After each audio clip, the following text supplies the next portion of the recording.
Yo, what's good, cool comic show family? My name is Jelani, and even though I'm pretty sure E fought tooth and nail against me being here, I am back on the channel to recommend a She-Hulk series that I enjoy to you guys. So hopefully you can get a better sense of her character, see how she interacts with other heroes in the Marvel Universe, and just witness some good old-fashioned beatdowns by the hands of the cool, the amazing, the fine, the sensational She-Hulk. Let's get into it. Now, granted, even though she's one of my favorite characters, I actually haven't read a lot of stories like just starring Jen. And I had the current run in my backlog just waiting to be cracked open and read. But the series I'm going to recommend to you guys today is She-Hulk Law and Disorder.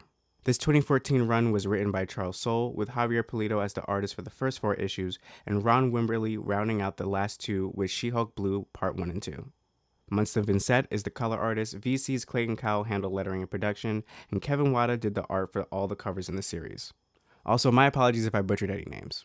The story starts off with Shoki being fired from her law firm despite the fact that she is the best lawyer in that whole damn place and starting her own firm with the help of her friend Patsy Walker, aka the hero Hellcat, and her new assistant Angie, who's mysterious and has a pet monkey. Now, I'm not trying to spoil anything, but just keep an eye out on them. Like the evening that she gets fired, she's at a bar and she gets approached by a woman whose husband recently passed away, but wanted to sue Tony Stark for stealing his ideas, which I think is so cool. I mean, not the husband dying part, of course, but this is your first taste of how She-Hulk interacts with other characters in the Marvel Universe. See, that's the thing I really love about She-Hulk stories. She's a great lawyer and a great hero, and she gets respect on both sides of her profession. And she's almost always interacting with probably some of your favorite characters in the Marvel Universe. What did Pusha T say? Legend in 2 games like I'm Pee Wee Kirkland? Jennifer Walters embodies that fully. After dealing with that whole situation, which actually inspires her to start her firm in the first place, she gets approached by a man dressed in an all-white suit.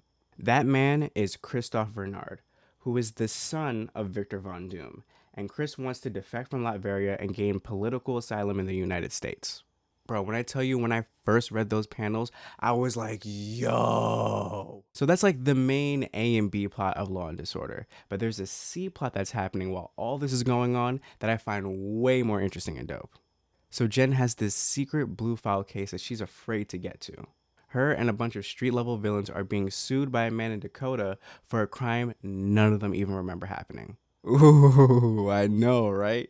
Freaking bananas. I'm telling you, man, you should go read it. Go read it now. But yeah, guys, I highly recommend She-Hulk Law and Disorder. The story is interesting, the art is cool, and it's a nice little just to get you into the character and hopefully inspire you to read more stories starring the Shulkster. So again, thank you to Damian E for letting me come back on the channel and recommend a really cool story starring one of my favorite characters. Hit me up on socials if you do read Law and Disorder or any other story starring She-Hulk, and let me know what you think of her. That's my time. Have a good rest of the day. Because if you don't, then I'm going to call Jen to squeeze some sense into you. Actually, you know what? I think some of y'all might like that because y'all some freak nasties for real.